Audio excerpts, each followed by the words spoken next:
En 2017, le roi Mohammed Ben Salman fait la une de l'actualité avec son projet NEOM. Cet incroyable plan à la pointe de la technologie a beaucoup fait débat. Même s'il est clamé qu'elle sera une mégalopole faite d'innovations technologiques, de durabilité environnementale et de prospérité économique, beaucoup mettent en avant le manque de considération des droits humains. Alors, plus de 6 ans après, où en sont les travaux de NEOM? C'est ce qu'on te propose de découvrir aujourd'hui, alors prépare-toi à percer tous les secrets de l'un des projets les plus fascinants du XXIe siècle. En 2016, Vision 2030 est présentée par Mohammed Ben Salman. Ce dernier est le prince héritier de l'Arabie Saoudite. Il est également vice-premier ministre, ministre de la Défense et président du Conseil des affaires économiques et du développement. Avec ce projet, il a comme objectif de diversifier l'économie nationale. En effet, il faut savoir que jusqu'en 2015, 90% des recettes publiques du pays provenaient des hydrocarbures. Le prince héritier veut donc développer d'autres secteurs, notamment le tourisme, la finance et l'immobilier, pour sortir de sa dépendance au pétrole. NEOM a comme objectif principal d'attirer les étrangers. En effet, Ben Salman veut faire passer la population de 34 millions à 50 millions d'habitants d'ici 2030 pour faire fleurir son économie. Quelques mois après avoir révélé Vision 2030, NEOM est dévoilé. Son nom vient du grec néo, qui veut dire nouveau, avec la lettre M à la fin, pour Mostakbal, qui signifie futur en arabe. Construite à côté de la mer Rouge, la mégalopole se trouvera à l'ouest du pays, juste en face de l'Égypte, dans une zone totalement désertique. Le projet devrait mesurer 26 500 km², soit 33 fois la superficie de New York.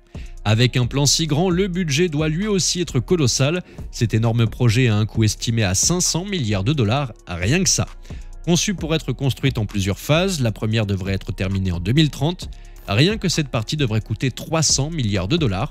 Le financement est couvert à moitié par le Fonds souverain d'Arabie Saoudite. On sait également que Mohammed Ben Salman a mis en place le NEOM Investment Fund, un fonds d'investissement de 80 milliards de dollars.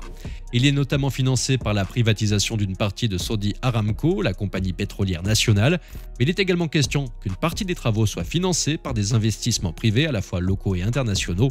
On peut aussi noter que d'ici 2024, des fonds seront levés grâce à l'introduction en bourse de la société chargée du projet NEOM.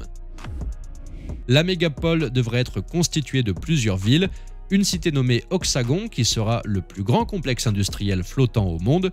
Nanmi Al-Nasser, le PDG de NEOM, explique lors d'une interview à Arab News « C'est à Oxagon que se trouveront toutes les industries et le port de NEOM. Nous aimerions que les touristes passent un jour ou deux à Oxagon. Ils y verront l'avenir des industries. Tout à NEOM est construit pour le futur. Nous voulons qu'ils viennent voir comment les futurs ports maritimes fonctionneront. » L'aspect international et surtout touristique est très important. On peut aussi parler de la ville de Trojena. Ce sera un complexe immobilier gigantesque qui accueillera une station d'altitude destinée à accueillir les Jeux Olympiques asiatiques de 2029. À la fin de l'année 2022, Peter Fitzharding, le responsable du marketing touristique de NEOM, expliqua que les Jeux asiatiques d'hiver de 2029 seront l'occasion de montrer comment le projet utilise à la perfection les technologies de pointe. Il y a également une troisième ville nommée The Line et ainsi qu'une île de luxe, Sindala. Cette dernière était complètement inhabitée jusqu'au début des travaux. Le prince souhaite aussi s'offrir un immense complexe résidentiel. Se trouvant sur les bords de la mer Rouge, il est composé de 8 villas, un golf et une base annexe pour le personnel et la sécurité. En tout, NEOM s'étendrait sur 170 km, serait large de 200 mètres et haute de 500 mètres. Le but est que d'ici 2030, 1,5 million de personnes viennent s'y installer. Le chiffre passerait ensuite à 9 millions vers 2045. Le projet met un point d'honneur à instaurer un maximum la technologie dans cette ville futuriste en se tournant notamment vers les techs vertes. En effet, quand le projet a été dévoilé, l'aspect écologique a énormément été mis en avant.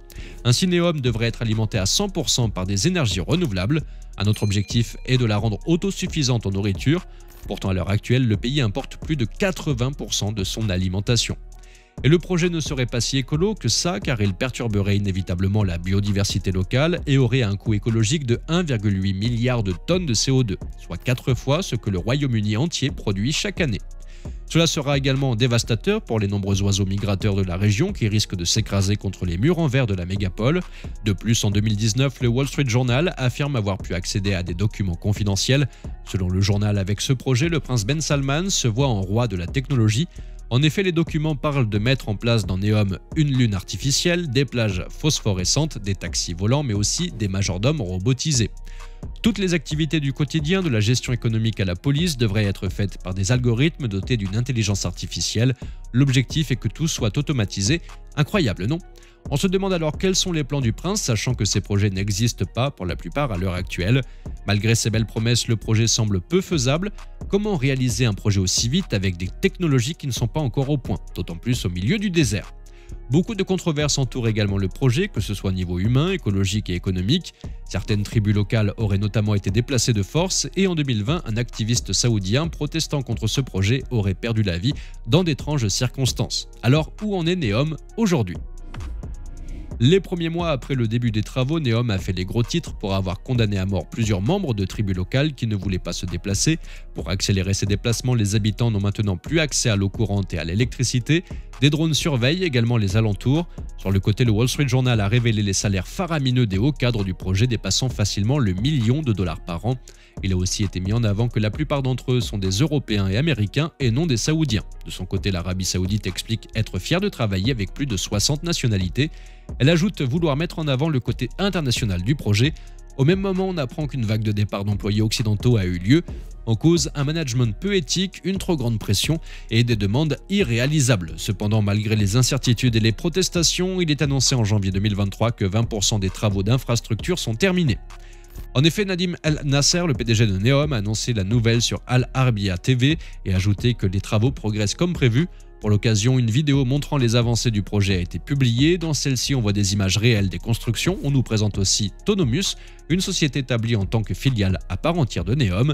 Elle a comme objectif d'associer un data center de grande capacité à la connectivité au réseau 5G, satellite et fibre optique. De plus, Tonomus intégrera l'intelligence artificielle dans les bâtiments de la future mégapole. Alors que beaucoup s'inquiétaient de la gestion des eaux, dans la vidéo, on nous parle aussi d'une autre filiale nommée Enowa. Lancée en 2022, elle doit gérer les systèmes d'énergie et d'eau durable de Neom. Elle aura également la plus grande usine d'hydrogène verte au monde.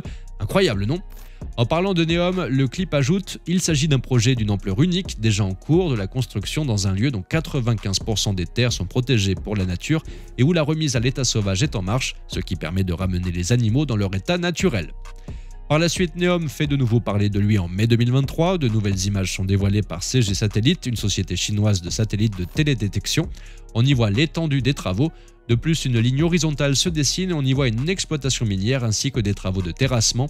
Quelques semaines plus tard, l'Arabie Saoudite montre au monde entier qu'elle est plus avancée technologiquement que l'on aurait cru. En effet, un taxi aérien vient de faire son premier vol avec succès dans le pays.